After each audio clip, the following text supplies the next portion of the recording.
a alma humana, à medida que progride, vai deitando maior, à medida que se levanta de cada queda, de cada prostração, não é uma queda moral, mas é uma prostração, à medida que se levanta de cada prostração, ela vai deitando de si uma beleza maior.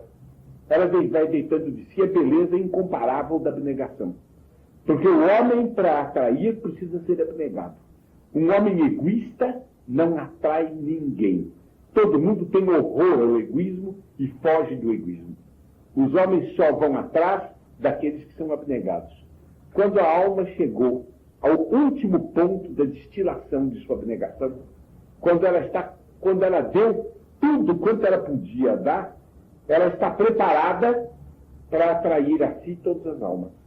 E é por causa disso que Nosso Senhor, depois de ter tido as suas 3 quedas, Nosso Senhor estava pronto para ser mostrado do alto da cruz para todos os povos. É que ele tinha passado por essa imolação interior em que tudo de si tinha sido tirado.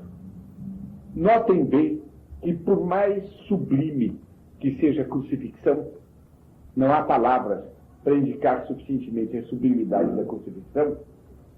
A crucifixão é um ato no qual, de algum modo, o sacrifício está feito. Ele levou a cruz, carregou-a até onde tinha que carregar.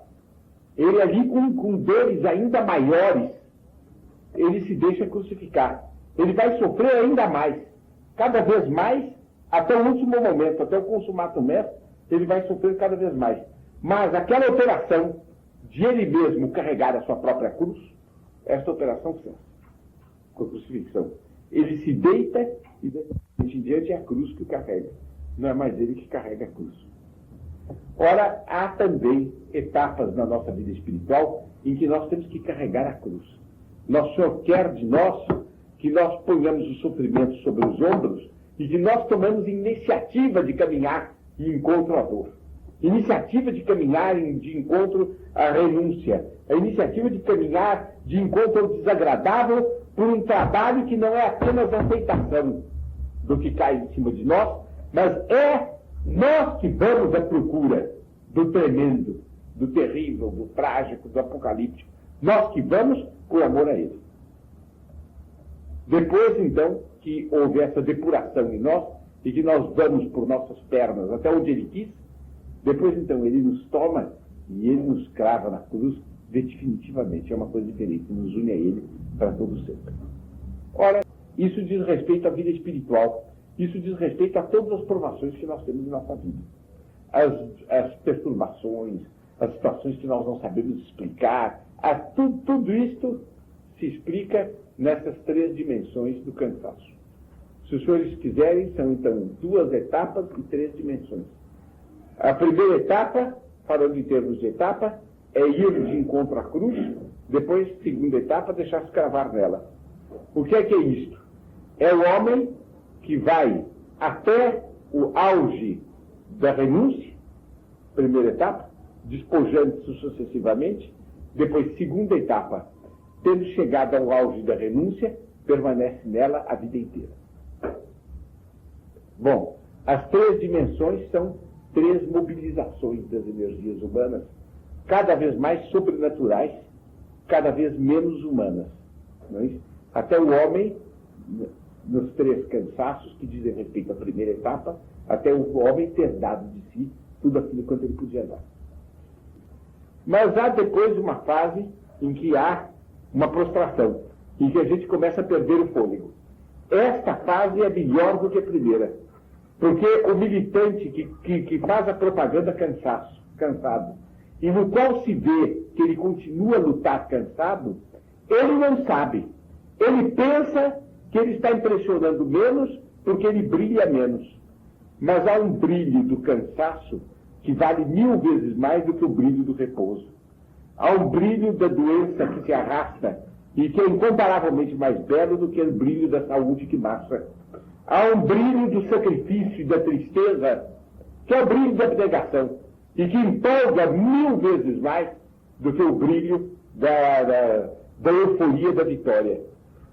E depois tem o terceiro brilho, é quando a alma chega ao auge, que ela já não pode mais nada, que ela está escangalhada, mas que ela acabou dando tudo.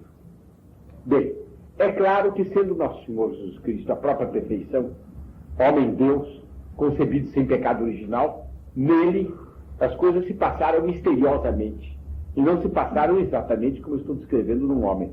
Mas devem ter tido necessariamente uma realização mais ou menos assim. São as 3 etapas do cansaço, como são as 3 etapas da energia, em que entra seu supremo alento. Aí ele se deu inteiro, e ali que ele é o herói que vai ficar para a história. Aqui seria, portanto, uma conversa para nos animar, a nos dedicarmos cada vez mais ao nosso apostolado, nas 3 etapas do cansaço, pensando nas 3 quedas de nosso Senhor Jesus Cristo.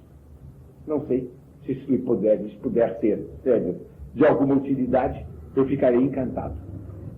Mas a verdade é essa, é que, considerado na sua humanidade santíssima, ele teve que desenvolver cada vez mais esforço à medida que maior era o peso por causa da fragilidade crescente de seu organismo depauperado pela paixão. E é verdade que ele, como um verdadeiro herói, quando ele deu o seu último alento, e já então do alto da cruz, ele bradou consumatum est, ele primeiro deixou registrado para todos os homens que ele estava sofrendo um tormento como ninguém podia imaginar, insondável até para ele próprio, quando ele exclamou: meu pai, por que é que me abandonaste?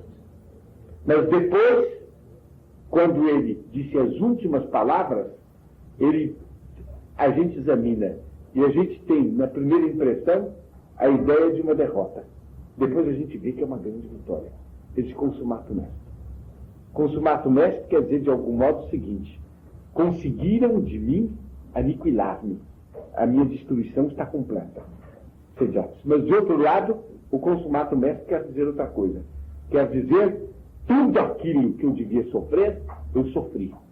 Minha vontade não se quebrou, porque meu Pai Eterno me ajudou. E por causa disto, eu venci. A morte está aniquilada, o pecado original está resgatado, o céu está aberto para os homens, e daqui em diante eu serei sempre o eterno glorioso, o Rei da glória por todos os séculos. Ele abriu o reino dele no momento em que ele disse consumatum est. Quer dizer, aí ele proclamou a vitória dele. Ele, a partir desse momento, era Cristo Rei.